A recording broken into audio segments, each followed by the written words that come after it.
सर्व मित्रांना नमस्कार, गुड मॉर्निंग. आज आपण घेऊन आलोय मराठी भाषेचा उगम व व्याकरण या विषयावरती आज आपला हा व्हिडिओ.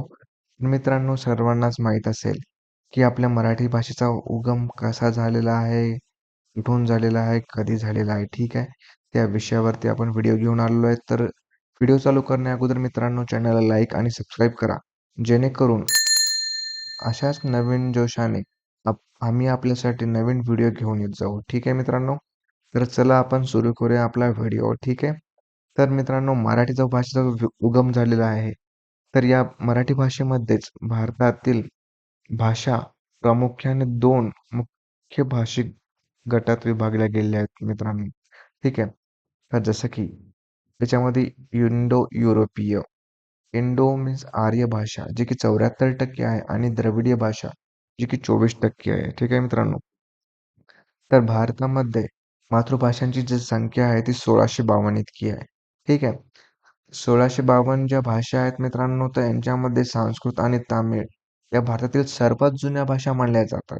ठीक आहे, भारतीय राज्यघटनेच्या कलम 343 नुसार देवनागरी लिपीत लिहिलेली हिंदी आणि इंग्रजी या संघराज्याच्या व्यवहाराच्या भाषा आहेत.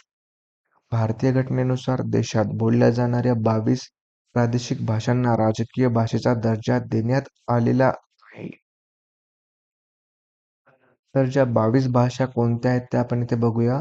संस्कृत, हिंदी, तमिळ, आसामी, बेंगाली, मराठी, बोडो, डोगरी, गुजराती, कन्नड, काश्मीरी, कोकणी, मैथिली, मल्याळम, नेपाळी, ओरिया, पंजाबी, सिंधी, संथाली, तेलुगू, मैतेई, उर्दू इत्यादी जे भाषा आहेत मित्रांनो, ठीक आहे, तर यांना राजकीय राजभाषेचा दर्जा देण्यात आला आहे. ठीक आहे, आणि इथे जसे की एक टीप आहे मित्रांनो, तर भारतीय संविधानाने कोणत्याही भाषेला राष्ट्रभाषेचा दर्जा दिलेला नाही. ठीक आहे, तर आपण आता पुढे बघूया. ठीक आहे, तर मित्रांनो, जसं की आता तुम्हाला आपण बघत आहोत मराठी भाषेविषयी. ठीक आहे, तर मराठी भाषेलाही आपल्या अभिजात भाषेचा दर्जा मिळाला आहे मित्रांनो. तर ही आपल्या सर्व महाराष्ट्रीयन बांधवासाठी खूप महत्त्वाची आणि गर्वाची गोष्ट आहे. ठीक आहे, तर जसं की आपण इथं बघत आहोत 11 भाषा ज्या आहेत, अभिजात भाषा आहेत. ठीक आहे, याच्यामध्ये तमिळ, संस्कृत, तेलुगू, कन्नड, मल्याळम, उडिया, मराठी, बेंगॉली, आसामी, प्राकृत आणि पाली. ठीक आहे, तर ह्या 11 भाषा आहेत. याच्यासोबतच आपण बघत आहोत मित्रांनो, आर्य गटातील भाषा म्हणजे देवनागरी लिपीतील भाषा.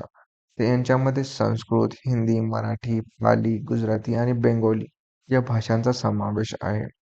तर पुढे बघूया द्रविडियन गटातील भाषा. यामध्ये तेलुगू, तमिळ, मल्याळम, कन्नडी या भाषांचा समावेश आहे मित्रांनो. ठीक आहे, तर इथे जसं की आपण या भाषा आहेत मित्रांनो. ठीक आहे, तर याच्या अगोदर एक माहिती सांगू इच्छितो. ठीक आहे, तर प्रत्येक भाषेला तिच्या स्वतःच्या वैशिष्ट्यपूर्ण इतिहास व परंपरा असते, तो आपण सर्वच जण जाणतो. तर मराठी भाषेचा विकास संस्कृत व प्राकृत भाषांपासून झाला असला तरी गुजराती, हिंदी, फारसी, अरबी, कन्नडी व इंग्रजी या भाषांनी मराठी भाषेला अधिक संपन्न बनवण्याचे काम केले आहे मित्रांनो. ठीक आहे, तर मराठी भाषेसंदर्भात खालील मुद्दे लक्षात ठेवावेत. तर जसं की आता आपण या भाषा हा एक मुद्दा आहे याच्यामध्ये. ठीक आहे, तर याच्यासोबतच भाषेमध्ये इथे भाषेचे खालील 2 प्रकार पडत आहेत. ठीक आहे, तर इथं पहिल्यांदा आपण भाषेची जी व्याख्या आहे ती बघू. ठीक आहे, तर विचार व्यक्त करण्याचे साधन म्हणजे भाषा होय. बोलणारा व ऐकणारा यांना जोडणारा पूल म्हणजे काय, तर भाषा होय. भाषा ठराविक कालावधीनंतर व प्रदेशानुसार बदलत जाते. ही एक नदीच्या प्रवाहाप्रमाणे असते आपली भाषा. ठीक आहे मित्रांनो, तर जसं की मी तुम्हाला म्हटलंय भाषेचे 2 प्रकार मानले जातात. ठीक आहे, तर इथे स्वाभाविक, नैसर्गिक म्हणजे बोलणे, हावभाव, पशुपक्ष्यांचे आवाज. करेक्ट, तर हे जे आहेत, हा एक पहिला प्रकार आहे. तर याच्यामध्ये आपण पडताळ करून पाहता येत नाही. ठीक आहे, आणि जी कृत्रिम सांकेतिक भाषा आहे, ध्वनीच्या किंवा आवाजाच्या सांकेतिक खुणा किंवा अक्षरे यांच्याहून ही भाषा ओळखली जाते. तर याची आपण पडताळा करून पाहू शकतो, पाहता येते. ओके मित्रांनो. तर चला आपण बघूया पुढे. तर जसं की मी म्हटलं होतं, आपला जो व्हिडिओ आहे तो उगमस्थान ह्याच्यावर आहे, ठीक आहे. तर मराठी भाषा ही कशी उगम झाली? मराठी भाषा ही संस्कृत व प्राकृत या भाषांपासून विकसित झाली आहे मित्रांनो. आणि असे मानले जाते की भाषा हा शब्द संस्कृतमधील भाष या धातूपासून आला आहे.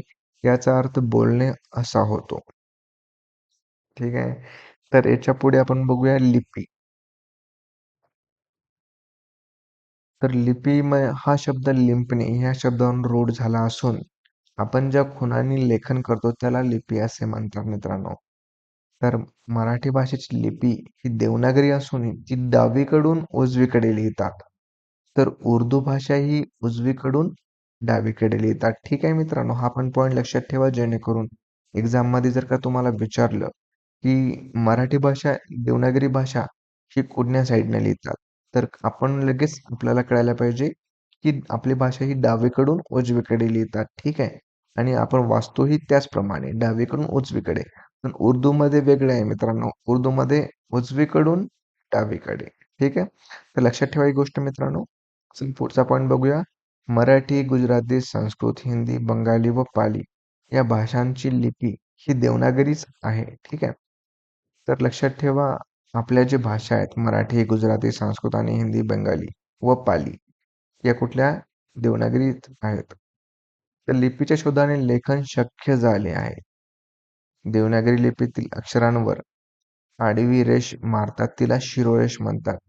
तर मित्रांनो, जसं की हा देवनागरी शब्द लिहिला आहे पहिल्यांदा किंवा शिरोरेषच शब्द घ्या ना.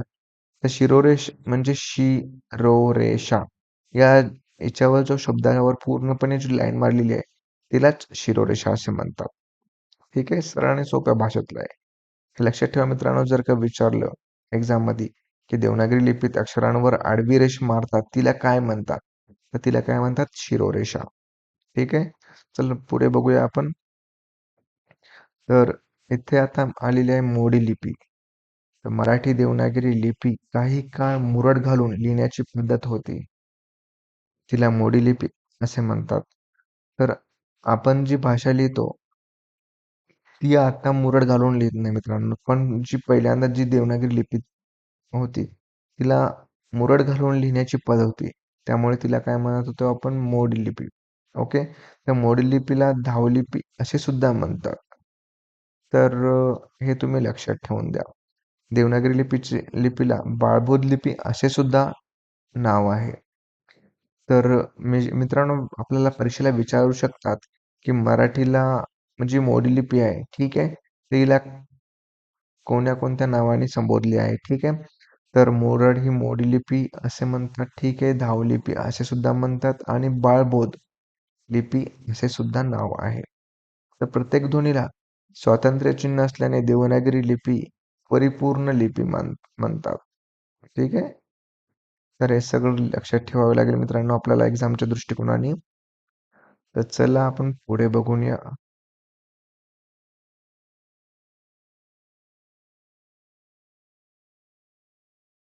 तर मित्रांनो, जर चॅनलवर नवीन असाल तर लाईक आणि सबस्क्राईब करा, जेणेकरून आपल्यासाठी नवीन व्हिडिओ असेच घेऊन येत जाऊ. ठीक आहे.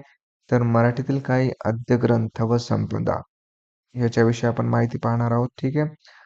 तर 13वे शतक, तर त्या काळात मुकुंदराज, ठीक आहे, हे जे आद्य ग्रंथ लिहिलेला आहे ते विवेक सिंधू यांनी लिहिलेला आहे. आणि तुम्हाला तर माहीतच आहे ज्ञानेश्वर, जी यांनी भावार्थ दीपिका ज्ञानेश्वरी ही लिहिलेली आहे. यासोबतच माईम भट्ट यांनी लीळाचरित्र हे ग्रंथ लिहिलेला आहे. ठीक आहे. आणि हे जे ग्रंथ लिहिले आहेत मित्रांनो, हे सर्व ग्रंथ आपण 13व्या शतकात लिहिलेले बघत आहोत. ठीक आहे. तर केशवदेव व्यास यांनी दृष्टांत पाठ हा ग्रंथ लिहिलेला आहे आणि भीष्माचार्य यांनी पंचवार्तिक हा ग्रंथ लिहिलेला आहे. ठीक आहे. तर एक्झामच्या दृष्टिकोनाने तुम्ही पुन्हा एकदा वाचून घ्या मित्रांनो. ठीक आहे. तर मुकुंदराज हा विवेक सिंधू यांनी लिहिलेला आहे. ज्ञानेश्वरी भावार्थ दीपिका ज्ञानेश्वरी यांनी लिहिलेली आहे. माईम यांनी लीळाचरित्र लिहिलेलं आहे आणि केशवदेव व्यास दृष्टांत पाठ हा यांनी लिहिलेला आहे. आणि भीष्माचार्य यांनी काय लिहिलंय? पंचवार्तिक. ठीक आहे. तर पुढे बघूया मित्रांनो. तर आता इथे आपण दोन चेहरे नवीन बघणार आहोत. ठीक आहे. नवीन नाही, ऍक्च्युली आपल्यासाठी नवीन आहेत, पण मराठी भाषेंचे यांना आपण शिवाजी म्हणून ओळखले जातो. ठीक आहे. तर विष्णुशास्त्री चिपळूणकर हे आपल्या मराठी भाषेचे शिवाजी म्हणून ओळखले जातात मित्रांनो. आणि त्यांच्यासोबतच मराठी भाषेचे पाणिनी म्हणून पांडुरंग तर्खडकर यांना ओळखले जाते. तर तुम्ही कधी पण बघसाल मित्रांनो, तर खूप वेळा एक्झामला तलाठी एक्झाम असो किंवा कोणतीही एक्झाम आपल्या महाराष्ट्रातील जे एक्झाम आहेत ज्यांच्यामध्ये मराठी भाषेचा व्याकरण किंवा उल्लेख असेल, तर याच्यामध्ये हा प्रश्न यांच्यावर हमखास विचारलेला आहे. जोड्या जुळवा किंवा मराठी भाषेचे पाणिनी कोण आहेत? आपण लगेच आपल्या लक्षात यायला पाहिजे दादोबा पांडुरंग तर्खडकर. ठीक आहे. आणि शिवाजी कोण आहेत? तर छत्रपती शिवाजी आपले आहेतच. पण मराठी भाषेचे शिवाजी कोण आहेत? विष्णुशास्त्री चिपळूणकर. ठीक आहे. तर हे आपले मराठी भाषेचे शिवाजी आहेत. हे महत्वाचे आहे मित्रांनो, तर यांच्याकडे लक्ष द्या. ठीक आहे. तर पुढे बघूया.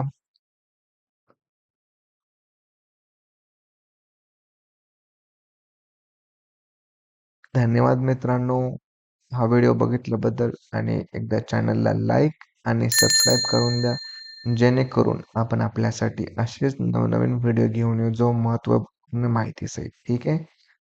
धन्यवाद.